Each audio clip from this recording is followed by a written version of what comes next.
Olá, bom dia, bom dia. Estamos nós aqui de volta, reiniciando, começando de novo e dando continuidade, ao nosso devocional. E agora estamos elevando a nossa alma. Estamos buscando ao Senhor. Bom dia, minhas queridas Lise, Clarice, Elilde, Laurinelli, irmão Walter.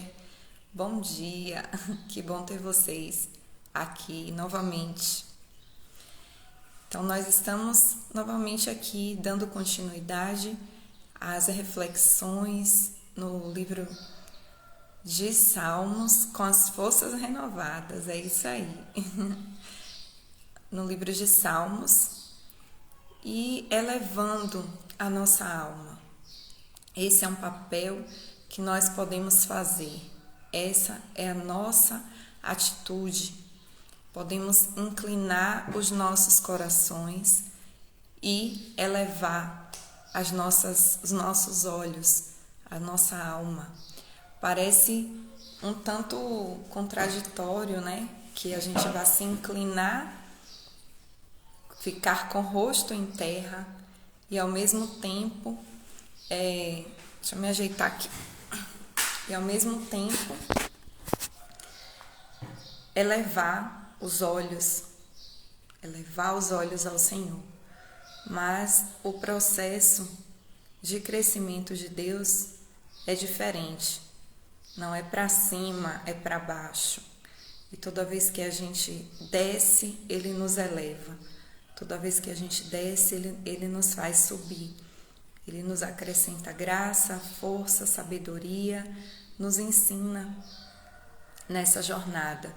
Na vereda, Ele nos guia na vereda da justiça, por amor do seu nome. Então eu fico feliz de poder estar com vocês, de certa maneira iniciar algo que eu não imaginava que iria iniciar, Da gente continuar com esses estudos, enquanto o Senhor tem nos dado graça para isso. Hoje nós vamos ler e meditar no Salmo 32. E ao ler esse salmo, ele é um salmo muito profundo, que merecia detalhamento de cada versículo, mas nós vamos trazer aquilo que Deus coloca para nós nessa manhã, qual é o ponto que Ele quer que a gente observe aqui,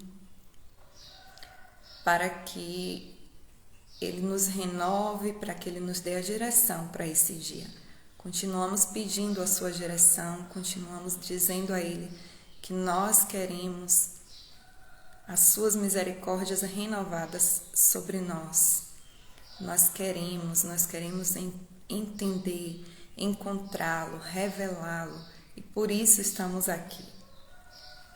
Então, o Salmo 32 diz assim: Como é feliz aquele que tem suas transgressões perdoadas e seus pecados apagados. Como é feliz aquele a quem o Senhor não atribui culpa e em quem não há hipocrisia. Enquanto eu mantinha escondidos os meus pecados, o meu corpo definhava de tanto gemer. Pois dia e noite a tua mão pesava sobre mim, minhas forças foram se esgotando como em tempo de seca. Então reconheci diante de ti o meu pecado e não encobri as minhas culpas.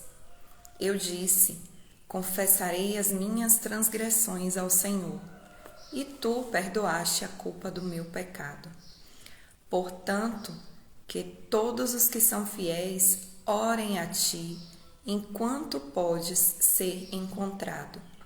Quando as muitas águas se levantarem, eles não os atingirão. Tu és o meu abrigo, Tu me preservarás das angústias e me cercarás de canções de livramento. Eu os instruirei e o ensinarei no caminho que você deve seguir. Eu o aconselharei e cuidarei de você. Não sejam como o cavalo ou o burro, que por não terem entendimento, precisam ser controlados com freios e rédeas. Caso contrário, não obedecem. Muitas são as dores dos ímpios, mas a bondade do Senhor protege quem nele confia.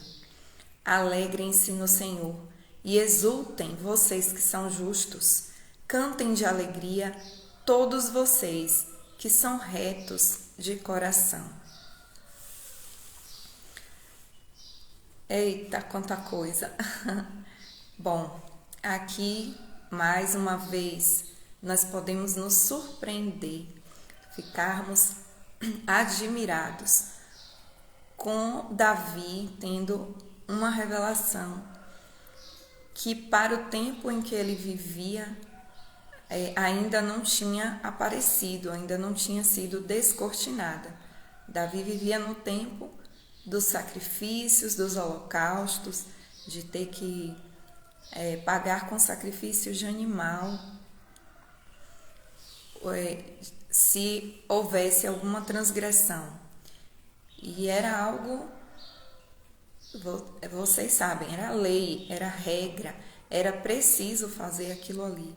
Nem sempre quem estava indo para Deus, quem estava indo para o templo, quem estava oferecendo seus sacrifícios, tinha de fato o peso no coração pelo pecado que foi cometido. Eles apenas entendiam e sabiam e foram instruídos de que precisavam. A minha Bíblia é NVI, a versão. Eles sabiam apenas que eles tinham que fazer aquilo ali. Viram tantas vezes pessoas fazendo diferente e recebendo a punição, né? Até por meio de morte, por não cumprir aquela regra. Mas Davi aqui ele traz algo diferente daquilo que era corrente no seu tempo. Davi, mais uma vez eu falo, ele teve revelação, ele foi além daquilo que já estava posto, tudo porque ele desejou intimidade com Deus.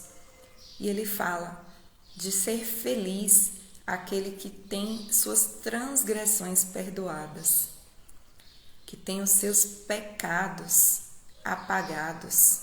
Ele fala que essa pessoa é feliz.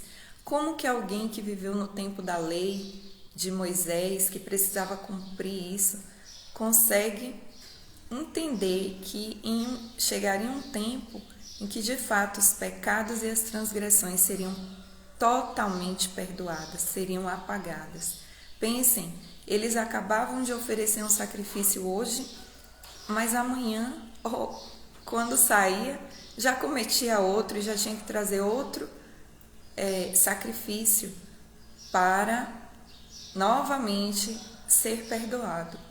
E Davi fala, perdoado, apagado, aquele a quem o Senhor não atribui culpa e em quem não há hipocrisia. Então Davi ele nos revela aqui todo o processo de salvação. Eu lembrei de Romanos 3, a partir do 21, Paulo fala sobre isso e mostra que tudo isso que Davi traz aqui foi possível, aconteceu em Jesus. Jesus é quem nos justifica diante do Pai. O sacrifício dele foi completo, o sacrifício dele foi suficiente, era o que precisava para que nós tivéssemos as nossas transgressões perdoadas, os nossos pecados apagados e jogados no mar do esquecimento. E aí me chama a atenção quando Davi fala, e em quem não há hipocrisia, e em quem não há hipocrisia. Então, há uma necessidade também, não é apenas dizer, Jesus já fez lá na cruz o que precisava. Não, nós precisamos chegar diante de Deus e confessar e reconhecer tudo aquilo que habita em nós e nos afasta dele. Nós precisamos sim reconhecer, mesmo aqueles que acham que não cometeram grandes coisas, que não tiveram tantas coisas assim para se arrepender, que tiveram uma vida mais ou menos certinha, ainda assim nós temos dureza no nosso coração, ainda assim nós carregamos hipocrisia, ainda assim há uma justiça própria e nós precisamos, é necessário esse reconhecimento diante de Deus, chegar diante dele e falar, eu reconheço. Davi fala, eu reconheço, eu quero essa justificação que o Senhor oferece em Jesus. Ajuda-me, Senhor, e guia-me agora por esse caminho reto, eterno. É necessário também uma mudança de mente. É necessário entender e aceitar a justificação que vem através de Jesus. A partir do momento em que nós entendemos, nós confessamos os nossos pecados diante do Senhor. E olha só, nós vivemos em um tempo em que até falar pecado é algo que as pessoas não aceitam. Não, foi errinho. Não, foi um vacilo. Não, é pecado. O pecado é tudo aquilo que demonstra desobediência contra Deus, que nos afasta do Pai. Tudo que nos afasta do nosso Pai é pecado e precisa ser lançado para fora, precisa ser colocado diante da cruz do Calvário. Bom, Davi fala que enquanto ele manteve oculto o seu pecado, os seus ossos secaram. Se a gente tem visto que a ciência tem mostrado isso, quantas doenças acontecem porque nós acumulamos mágoa, rancor, tristeza, a ira cresce por conta da ansiedade. Tudo isso vem de um coração que ainda está carregado. E Davi, ele fala que os ossos dele se secavam, gemia de dor. A ansiedade, toma conta. Hoje em dia, a ansiedade é um dos maiores maus do nosso tempo. E a ansiedade, sim, também é um pecado, porque Jesus nos disse para não andar ansiosos por coisa alguma. Jesus nos disse que Ele estaria conosco até a consumação dos séculos, que Ele cuidaria de nós. E quando andamos ansiosos em demasia, quando essa ansiedade nos causa tormento, nos causa mal, não nos deixa descansar, dormir, enfim, esse tipo de ansiedade, você está ansioso por algo que vai acontecer, não é disso que eu estou falando. Acontece, é normal. Mas quando é uma ansiedade descontrolada, descompensada, ela é pecado porque ela tira Deus do lugar que Ele deveria ocupar na nossa vida. Ela nos faz esquecer que o Senhor é o nosso cuidador, o nosso refúgio, o nosso provedor. É aquele que tem o controle das nossas vidas. E nós precisamos chegar diante de Deus, ter a coragem de confessar tudo aquilo que tem nos afastado dele. Não encobrir a culpa, não justificar. Não, Deus, mas é porque... Lembra lá no Éden, quando o Senhor chega para confrontar Adão e Eva? Primeiro Adão, E Adão joga a desculpa, para Eva. Ele diz que foi por causa de Eva. Ele justifica o pecado dele. Diante de Deus, nós não podemos levar um coração com hipocrisia, com escudos, com justificativas. Diante de Deus, nós, quando confrontados, devemos entender, aceitar, abaixar as nossas vistas e confessar, sabendo que Ele apaga as transgressões daqueles que o buscam, daqueles que confessam e deixam. Esses acham a misericórdia, esses vão encontrar misericórdia. Reconheça diante de Deus o seu pecado. Essa é a maior transformação, o maior milagre que pode acontecer quando um ser humano entende o seu pecado. A transformação acontece naquele momento. E aí a gente continua. Alguém disse, né, que o sétimo, falou do sétimo, do versículo 7, que o Senhor é o abrigo, que Ele nos preserva das angústias e Ele nos cerca com canções de livramento. Realmente é algo que pode ficar na nossa cabeça, como é que eu posso dizer? Deve ser a programação da nossa mente, trazer esse versículo para reprogramar a nossa mente, renová-la, entender que o Senhor é o nosso abrigo. E no 8 ainda é mais lindo, porque agora o próprio Deus fala com Davi e fala conosco. Depois que você se achega diante de mim, depois que você confessa o seu pecado, que você deixa que eu trago a misericórdia, eu te justifico em Jesus. Justificar. Nós não somos justos por nós mesmos, mas fomos justificados, feitos justos em Jesus. Ele diz, eu instruirei e o ensinarei no caminho que você deve seguir. Eu o aconselharei e cuidarei de você. Que lindo esse texto, que lindo esse versículo. Saber que o Senhor, aqueles que não carregam essa hipocrisia, que podem se achegar na presença dele e confessar sem medo, sem reservas e dizer, eu errei, Senhor. Me perdoa, estou aqui novamente buscando a tua misericórdia, confessando. Ele apenas diz, eu instruirei e o ensinarei. Vem comigo, me dê a sua mão, você vai aprender lado a lado. Sou eu que vou te ensinar no caminho, andando contigo, eu vou te aconselhar, eu te seguirei, eu estarei contigo, eu vou cuidar de você. Ele diz isso para Davi e ele diz isso para a gente também.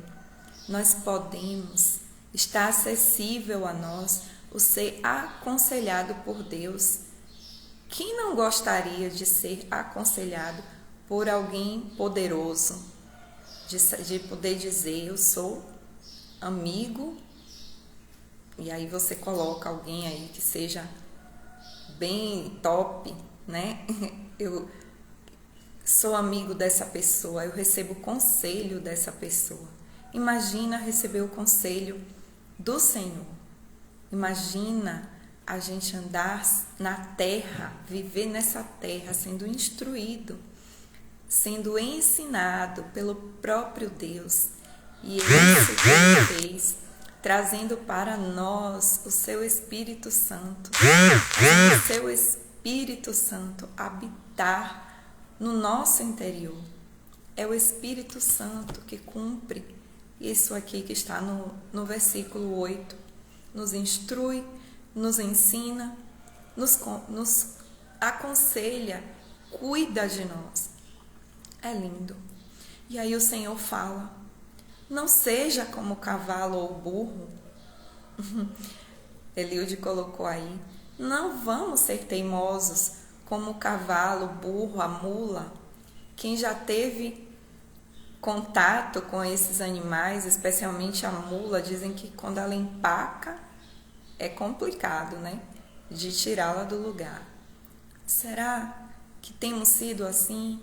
Será que durante a sua vida, a sua jornada aqui na Terra, você tem se comportado como o burro, como o cavalo, como a mula, que precisa de rédeas, que tem necessitado de rédeas para ser controlada, porque se não for assim não obedece, que precisa que venha o açoite, o sofrimento? A Bíblia fala que é melhor obedecer do que sacrificar. A gente tem ditados que diz que quem não aprende no amor vai aprender na dor. Muitas vezes é o nosso coração voluntarioso que guarda hipocrisia, orgulho, que dá o tom da nossa vida. E lembrem-se, regras, leis, elas são para os imaturos.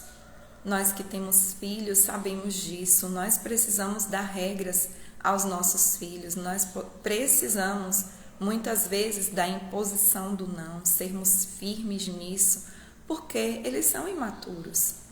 Mas o nosso desejo, enquanto pais, é que eles cresçam e amadureçam, e esse tipo de regra não precise mais, porque já está incorporado no coração, já se levou para a obediência, ele já sabe o que ele precisa fazer. Não sejamos como o cavalo ou o burro, tenhamos entendimento. O Senhor, Ele deseja que tenhamos entendimento. A palavra fala, Eclesiastes, Provérbios, são livros que falam da busca pela sabedoria, pelo entendimento, pelo conhecimento, não um conhecimento terreno. É a falta do entendimento de quem Deus é, de como Ele criou todas as coisas e qual é o seu plano, o seu propósito eterno, que nos faz perder de vista o caminho, que nos faz perecer. Aí ele termina, né? Alegrem-se no Senhor e exultem, vocês que são justos. Se alegre se você já entendeu que está justificado em Jesus. Se alegre, se alegre. Ele tem nos tornado justos e Ele exerce a sua justiça através de nós. Cantem de alegria todos vocês que são retos de coração. Ser reto de coração é ter um coração que não se desvia, é um coração que não fica indo para um caminho agora, outro caminho em outro momento, caminho reto, que busca a mesma direção, que sabe para onde está indo, que entende como deve se portar, que é humilde, que confessa, que não permite que a sujeira entre, tome conta, que não acumula pecados, problemas, dores, mas que busca viver uma vida sábia.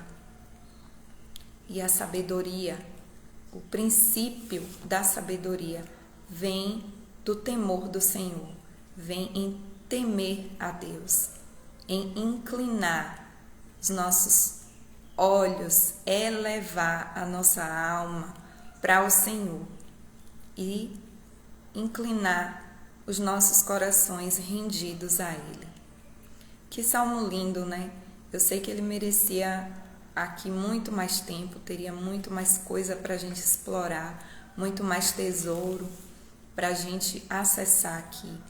Mas que o Senhor nos abençoe nessa manhã, que a gente entenda que o que Deus mais deseja como um pai é a obediência do seu filho. O que Deus mais deseja, essa obediência, não é porque Ele quer ser severo, duro, não. Ele deseja a obediência porque a obediência vai levar à intimidade. A obediência vai nos levar a buscá-lo, a querer andar com Ele, a conversar com Ele. É isso que o Senhor deseja, ser íntimo, ter esse contato conosco, onde Ele pode falar e nós ouvimos, onde Ele pode nos instruir e nos direcionar. Jesus. Vamos orar. Senhor, muito obrigada, nosso Pai amado, muito obrigada pela Tua palavra revelada na manhã de hoje, Senhor. Ó Senhor, sonda os nossos corações, vê se há em nós algum caminho mau, confronta-nos nessa manhã, confronta-nos, Senhor. Queremos mesmo, Senhor, que o Senhor nos confronte com Teu Espírito Santo, porque não desejamos encobrir mais nenhum pecado, Senhor. Te peço que o Senhor dê força e coragem àqueles que entenderam, que perceberam algum pecado em si. Ó Deus, que eles se acheguem diante da Tua presença com o coração quebrantado, que eles confessem em alta voz aquilo que tem afastado do Senhor. Confessem o seu pecado, porque aqueles que confessam e deixam alcançam a misericórdia. Aqueles que confessam recebem o Teu amor revelado. Senhor, abre o entendimento do que Jesus fez na cruz. Só o Teu Espírito Santo pode trazer esse entendimento para nós. Ó Senhor, que o Senhor abra o entendimento, que o Senhor nos revele a grandiosa obra de Jesus em nos justificar com o seu próprio sangue, em apagar, em pagar por todas as nossas transgressões com o seu próprio sangue. Ah, Senhor, nós desejamos, por isso estamos aqui, ser aqueles a quem o Senhor instrui, aqueles a quem o Senhor ensina, aqueles a quem o Senhor cuida enquanto andamos pelo caminho. Nos ajuda, Senhor, a atravessar as trevas que há em nós, a tirar cada embaraço que ainda encontramos, Senhor. Nós queremos ter esse coração reto, que não se desvia nem para a esquerda nem para a direita, que não pega atalhos, mas que caminha em direção a Ti, Senhor. Eu Te louvo e Te agradeço por essa manhã, por mais esse momento diante da Tua presença e por tudo que o Senhor está fazendo em nós e no meio de nós. Em nome de Jesus é que eu oro a Ti. Amém. Aleluia. Amém. Que o Senhor nos abençoe mesmo. Um abraço. Até amanhã.